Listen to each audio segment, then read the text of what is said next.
السلام علیکم ورحمۃ اللہ وبرکاتہ۔ کیسے ہیں آپ سب؟ اللہ پاک آپ سب کو ایمان اور تقوی کی بہترین حالتوں میں رکھے اور اپنے گھروں میں شاد اور آباد رکھے اور آپ کی طرف بڑھنے والی ہر پریشانی آسانی میں بدل جائے، آمین ثم آمین۔ آج ہم سورہ انعام کی آیت نمبر 149، 150 اور 151 کا ترجمہ اور مختصر تفسیر کریں گے۔ آئیں شروع کریں۔ اعوذ باللہ من الشیطان الرجیم، بسم اللہ الرحمن الرحیم۔ آیت نمبر 149 سورہ انعام۔ قل فرما دیجئے، فللہ اللہ ہی کے لیے، الحجت حجت، البالغۃ پوری، فلو شاء پس اگر وہ چاہتا، لہداکم تو تمہیں ہدایت دیتا، اجمعین سب کو۔ بامحاورہ ترجمہ ہے، کہہ دیجئے پھر کامل دلیل تو اللہ ہی کی ہے، سو اگر وہ چاہتا تو تم سب کو ضرور ہدایت دے دیتا۔ یعنی تم تو فرضی دلائل پیش کر رہی ہو، لیکن اللہ تعالیٰ نے پیغمبروں کو بھیج کر اپنی حجت پوری کر دی ہے اور ان کے بیان کیے ہوئے دلائل دلوں میں اترنے والے ہیں۔ ان کی تصدیق اس حقیقت نے بھی کر دی ہے کہ جن لوگوں نے انہیں جھٹلایا وہ اللہ تعالیٰ کے عذاب کا شکار ہو گئے۔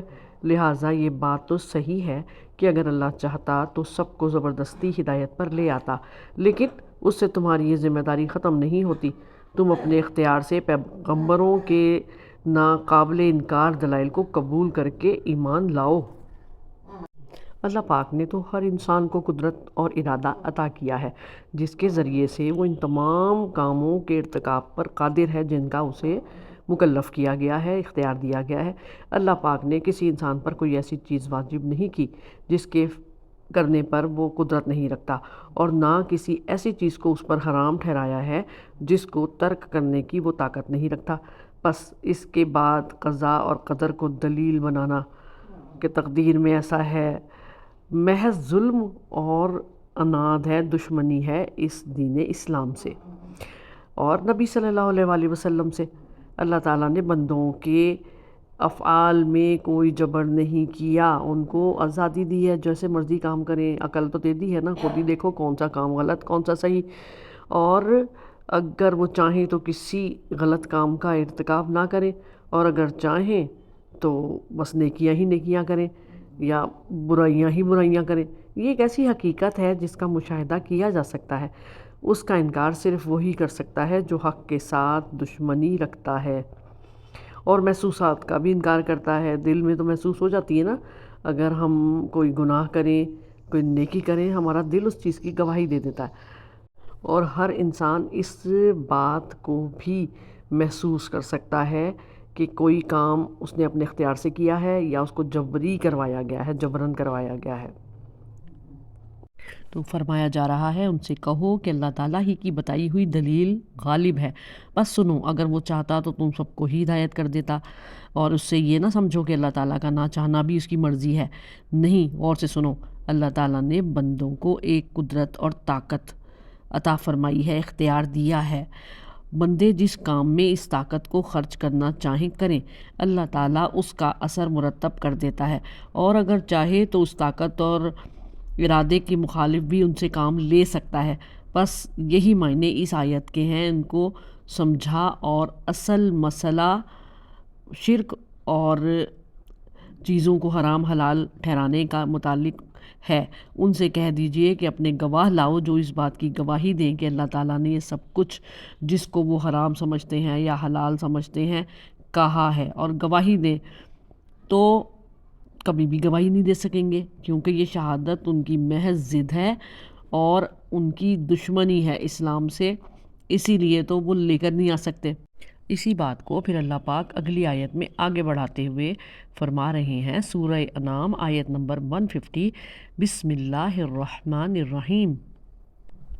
قل فرما دیجئے، ہلما تم لاؤ، شہداءکم اپنے گواہ، الذین جو یشہدون گواہی دیں، انا کہ اللہ حرم حرام کیا، ھذا یہ، فإن شہدوا پھر اگر وہ گواہی دیں، فلا تشہد تو تم گواہی نہ دینا، معہم ان کے ساتھ، ولا تتبع اور نہ پیروی کرنا، احواء خواہشات کی، الذین جو لوگ کذبوا جھٹلایا بآیاتنا ہماری آیتوں کو، والذین اور جن لوگوں نے لا یؤمنون نہیں ایمان لائے بالآخرتی آخرت پر، وہم اور وہ بربہم اپنے رب کے برابر یعدلون ٹھہراتے ہیں۔ ترجمہ ہے، کہو لاؤ اپنے وہ گواہ جو شہادت دیں کہ وہ واقعی اللہ نے یہ چیزیں حرام کی ہیں، پھر اگر وہ شہادت دے دیں تو ان کے ساتھ شہادت مت دو، اور ان لوگوں کی خواہشوں کے پیچھے مت چل جنہوں نے ہماری آیات کو جھٹلایا اور جو آخرت پر ایمان نہیں رکھتے اور وہ اپنے رب کے ساتھ برابر ٹھہراتے ہیں۔ یہود سے شہادت طلب کرنے کی وجہ کیا ہے؟ یہاں شہادت سے مراد یقین کی بنا پر شہادت ہے کہ وہ یہ شہادت دیں کہ واقعی فلاں فلاں چیز اللہ نے فلاں فلاں کے لیے حرام کر دی ہے، مرد کے لیے عورت کے لیے حرام کر دیا یا حلال کر دیا۔ ظاہر ہے کہ ایسی شہادت وہ نہیں دے سکتے تھے۔ اگر کچھ لوگ ڈھیڑ بن کر جھوٹی شہادت دینے پر آمادہ ہو ہی جائیں تو آپ صلی اللہ علیہ وآلہ وسلم ان کے ہم نوا نہ بن جائیں، ان کو نہ سنیں۔ ان سے یہ شہادت اس لیے نہیں طلب کی جا رہی کہ اگر وہ شہادت دیں تو آپ ان کی بات مان لیں، بلکہ اس لیے طلب کی جا رہی ہے کہ جب وہ ایسی شہادت پیش نہ کر سکیں گے تو ممکن ہے کہ بعض صحیح عقل رکھنے والے لوگ ایسی مشرکانہ رسوم سے باز آ جائیں جو سراسر وہم پرستی ہے اور خود بخود اپنی ذہن کی اختراع ہے۔ اور اس قسم کی جھوٹی شہادت دینے پر ایسے لوگ ہی آمادہ ہو سکتے ہیں جنہیں آخرت کے دن اور اللہ کے حضور اپنے اعمال کی جواب دہی دینے پر ایمان ہی نہ ہو۔ ایسے ہی لوگ اللہ کی آیات کو جھٹلاتے ہیں اور حرام اور حلال کے احکامات اپنے ہاتھ میں لے کر اللہ کی برابری کرنے کو تیار ہیں۔ یعنی اس آیت کریمہ میں مشرکین کو لاجواب کرنے کا طریقہ اختیار کیا اللہ پاک نے، اور نبی صلی اللہ علیہ وآلہ وسلم سے کہا جا رہا ہے کہ آپ ان سے کہیے کہ تم لوگ اپنے گواہوں کو پیش کرو کہ واقعی اللہ تعالیٰ نے ان چیزوں کو حرام کیا ہے جنہیں تم حرام سمجھ رہے ہو، حالانکہ اللہ جانتا ہے کہ ان کے پاس کوئی گواہ نہیں ہے۔ اگر بفرض محال کوئی ان کی تائید میں گواہی دیتا ہے جو محض جھوٹی ہوگی، تعصب کی بنیاد پر ہوگی، تو آپ ان کی تصدیق نہ کیجیے اور نہ ہی ان لوگوں کی خواہشات کی پیروی کیجیے جو اللہ کی آیتوں کو جھٹلاتے ہیں اور آخرت میں ایمان نہیں رکھتے اور بتوں کو اللہ کا شریک بناتے ہیں۔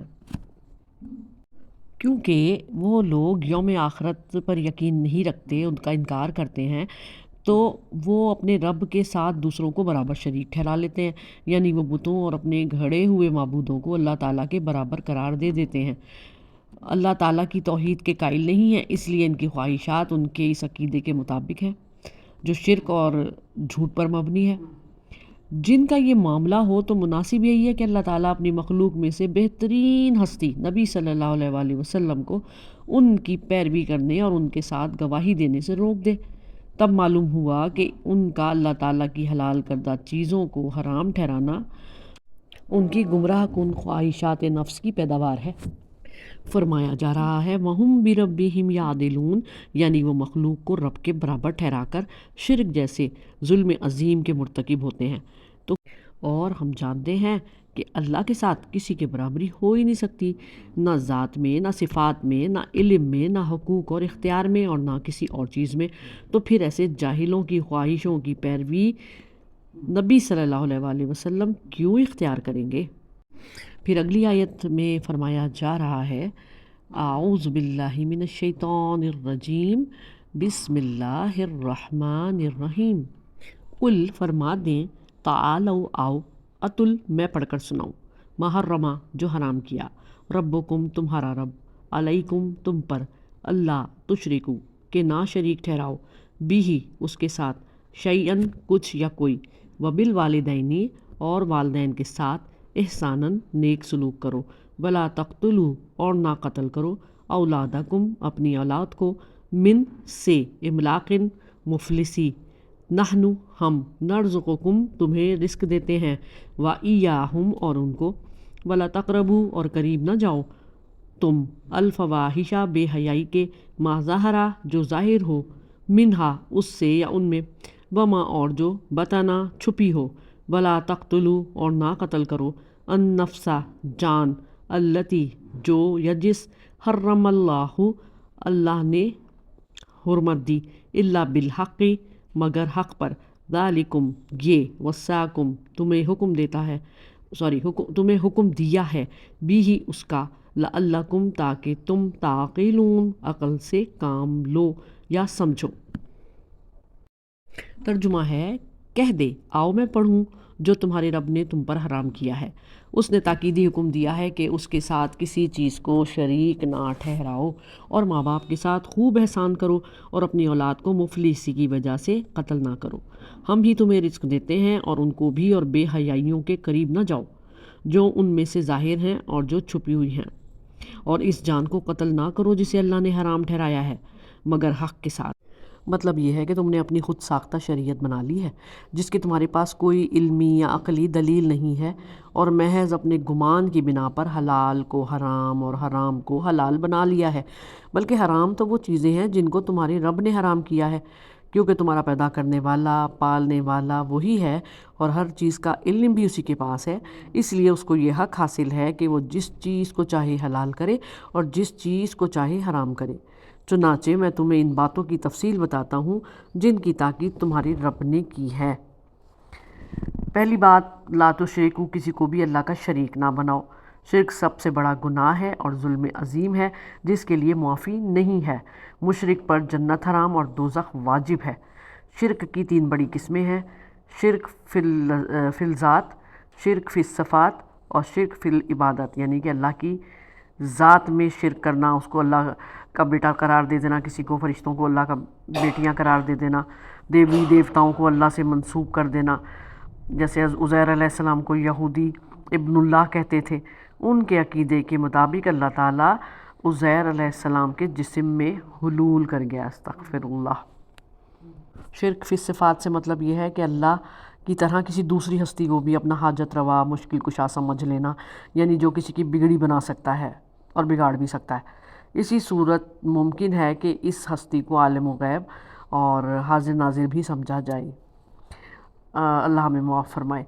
شرک فی العبادات، جس ہستی کو مشکل کشا اور حاجت روا سمجھا جائے اسے فریاد کے طور پر پکارے، اس کی قربانی کرے، نظر و نیاز اس کو پیش کرے، اس کی پرستش تعظیم اس طرح کرے جیسے اللہ تعالیٰ کی جاتی ہے۔ صحیح مسلم کی روایت ہے کہ جو توحید پر مرے وہ جنتی ہے۔ اللہ ہم سب کو توحید پر مرنے کی توفیق عطا فرمائے۔ اللہ تعالیٰ کی توحید اور اطاعت کے بعد قرآن کے دوسرے مقامات پر بھی اور یہاں بھی والدین کے ساتھ حسن سلوک کا حکم دیا گیا ہے، جس سے یہ بات واضح ہوتی ہے کہ اطاعت رب کے بعد اطاعت والدین کی بڑی اہمیت ہے۔ اگر کسی نے اس ربوبیت یعنی کہ ربوبیت صغریٰ، والدین کی اطاعت اور ان سے حسن سلوک کے تقاضے پورے نہیں کیے تو وہ ربوبیت کبریٰ کے تقاضے کو بھی پورے کرنے میں ناکام رہے گا۔ زمانہ جاہلیت میں یہ سارے کام ہوتے تھے نا، تو آج یہ قبیح قسم کے فعل جو ہیں، اولاد کے لیے بے اولاد کم ہونی چاہیے، اور خاندانی منصوبہ بندی شروع کر دی گئی ہے، اور پوری دنیا میں زور اور شور سے یہ کام جاری ہے۔ اللہ تعالیٰ ہم سب کو اس سے محفوظ رکھے۔ اللہ فرماتا ہے کہ تنگی رزق کے ڈر سے اپنی اولادوں کو قتل مت کرو۔ اللہ ہم سب کو ہدایت عطا فرمائے، آمین۔ پھر منع کیا جا رہا ہے کہ فحاشی کے قریب نہ جانا، یعنی مسلمان کو ہر طور پر پاک باز ہونا چاہیے۔ بے حیائیوں سے نسل انسانی خراب ہو جاتی ہے، صحت بگڑتی ہے، افلاس آتا ہے، دل تاریک ہو جاتا ہے، اور پھر دوزخ میں جگہ بھی ملتی ہے، استغفر اللہ۔ 5ویں چیز ہے ناجائز قتل، یعنی کہ بلا وجہ، بلا سبب شرعی کسی کو مار ڈالنا، انسان کی جان لے لینا۔ اسلام ایک ضابطہ ہے، بلکہ مکمل ضابطہ حیات ہے۔ سورہ مائدہ آیت نمبر 31 اور 32 میں دنیا میں انسانی قتل کے پہلے واقعے پر تبصرہ کرتے ہوئے فرمایا گیا ہے کہ ہم نے اسی وقت سے بنی اسرائیل پر یہ بات لاگو کر دی تھی کہ جس نے کسی شخص کو ناجائز قتل کیا یا زمین میں دنگا فساد اور تخریب کاری کی تو گویا اس نے سارے انسانوں کو قتل کر دیا، اور جس نے ایک شخص کی جان بچائی اس نے پوری انسانیت کا تحفظ کیا۔ اسلام میں کسی کو قتل کرنے کی بنیادی طور پر 4 صورتیں ہیں۔ نمبر 1، جو شخص دین اسلام قبول کرنے کے بعد مرتد ہو جائے اسے قتل کر دیا جائے، قتل کے بدلے قتل، اور شادی شدہ زانی کو پتھر مار مار کر ختم کر دیا جائے، اور خلیفہ ہوتے ہوئے جو شخص اس کی خلافت اور دوسری ختم کرنا چاہے اور دوسری خلافت قائم کرنا چاہے یا بغاوت کرے اسے بھی قتل کر دیا جائے۔ حجۃ الوداع کے موقع پر نبی صلی اللہ علیہ وآلہ وسلم نے پہلے لوگوں کو خاموش کروایا، پھر فرمایا اے لوگوں میرے بعد تم کفر کی طرف نہ لوٹ جانا کہ تم باہم ایک دوسرے کو قتل کرنا شروع کر دو۔